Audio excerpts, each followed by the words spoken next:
मैं कभी भी अपने रूट्स नहीं भूलना चाहता जीवन में, और मैं जानता हूँ कि जब पहली बार गज़लों की तरफ मेरा रुझान हुआ तो उसमें सबसे प्रथम नामों में से पंकज जी का था।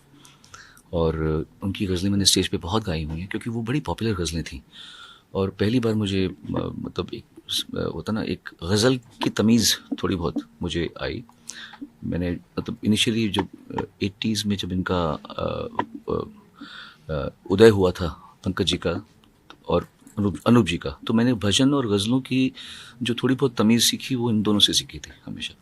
और पंकज जी को से मुझे वैसे भी बहुत प्यार था, उनको भी मुझसे बहुत प्यार था, हम लोग बहुत म्यूचुअल रिस्पेक्ट थी। And he left us very early, living all of us in grief. और उनके स्टार्ट किए हुए ख़जाना को 25 साल हुए हैं। मेरा फ़र्ज़ बनता है कि मैं उनकी लेगेसी जो उन्होंने खड़ी की है उसमें छोटा सा अपना हिस्सा निभाऊं, इसलिए मैं यहाँ पर आया हूँ। सर, स्पेशली जब यंगस्टर्स की बात की जाए तो लोग कहते हैं कि यंगस्टर्स जो है सोशल मीडिया की तरफ ज़्यादा रुझान रहता है, बट म्यूज़िक की बात की जाए अगर जिनको म्यूज़िक में रहता है वो ज़्यादातर इंटरनेशनल म्यूज़िक सुनते हैं या फिर रैप म्यूज़िक सुनते हैं। क्लासिकल म्यूज़िक और गज़लों की तरफ इतना कम रुझान क्यों है आजकल के यंगस्टर्स? देखिए, मैं आपको बताता हूँ, एक पिरामिड या ट्रायंगल जो होता है ना, ट्रायंगल, ये हर फील्ड में एक ट्रायंगल होता है। सबसे नीचे के बेस में पॉपुलर चीज़ें आती हैं। जैसे जैसे आपकी कला उठती रहती है, आपकी ऑडियंस कम होती रहती है। स्पोर्ट्स में भी ऐसा होता है, जो सबसे पॉपुलर, जो झुग्गी झोपड़ी में बच्चे भी खेल सकते हैं, वो है क्रिकेट या सॉकर, तो वो सबसे ज़्यादा ऑडियंस उसकी होगी। थोड़ा ऊपर जाएंगे, लॉन टेनिस, कोर्ट नहीं मिलता तो थोड़े कम लोग होंगे देखने वाले, चाहने वाले। बैडमिंटन और कम होता है, आपको कवर चाहिए।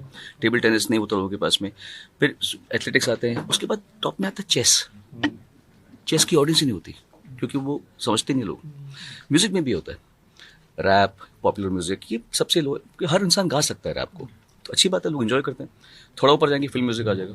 थोड़ा ऊपर जाएंगे, गज़ल भजन आएगी। फिर क्लासिकल टॉप में, जैसे चेस है वैसे क्लासिकल म्यूज़िक है। तो आप कभी उम्मीद नहीं कर सकती कि गज़ल या भजन की ऑडियंस कभी रैप वाली ऑडियंस होगी। एक जैसे आप एलिवेट करते हैं अपने क्राफ्ट को, ऑडियंस कम होती रहती है, तो ऐसे ही होता है। सर, ऑर्केस्ट्रा म्यूज़िक की बात की जाए, लाइव म्यूज़िक की बात की जाए तो आजकल जो है हमें प्लेबैक सिंगिंग में तो बहुत कम देखने को मिलती है था, तो क्या कहेंगे उसके बारे में आप? आज ऐसे परफॉर्म लाइव म्यूज़िक के उसमें परफॉर्म करना नहीं, अब म्यूज़िक अब हमेशा तो वैसे एक जैसा नहीं रहेगा ना। अब फिल्मों का सुर बदल गया है, फिल्मों का टेस्ट बदल गया है, तो हम, लेकिन इंडिपेंडेंट म्यूज़िक अच्छा चल रहा है, बहुत अच्छा चल रहा है। जिसको जो गाना गाए, गज़लें गाए, भजन गाए, रैप गाए, पॉप म्यूज़िक गाए, तो अभी तो मुझे लगता है म्यूज़िक का बहुत अच्छा दौर चल रहा है, तो we should appreciate it. Sir, playback singing की बात की जाए तो अरिजीत सिंह वापस आ रहे हैं प्लेबैक सिंगिंग में, क्या कहेंगे उसके बारे में? बहुत अच्छी बात है, वो गाया कब था? सर, देश में एक सिचुएशन चल रही है, स्टूडेंट प्रोटेस्ट चल रहा है। मैं यहाँ किस लिए आऊँ? बस बस बस। सर, आपने चार दीवारी आप के क्योंकि साथ हाँ, आपने चार दीवारी के साथ अभी हो गया, कोलैब हो किया गया। था।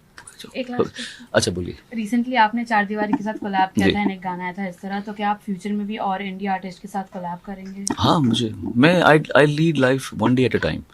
मैं प्लान नहीं करता, मैं ये करना चाहता हूँ, मैं वो, मेरे हाथ में मेरी खुद की ज़िंदगी नहीं है। मैं कल उठूँगा सुबह सोकर, ये मुझे भी नहीं पता, तो मैं ज़्यादा प्लान नहीं करता कुछ भी। नहीं, सच्ची बात है। तो मुझे जो भगवान एक दिन में जो मुझे देगा, आज मैं ज़िंदगी बिता रहा हूँ, उसके बाद में क्या कोलैब होगा, मैं क्या गाऊँगा, मुझे कुछ पता नहीं है। I one day at a time. Thank you sir. Thank you.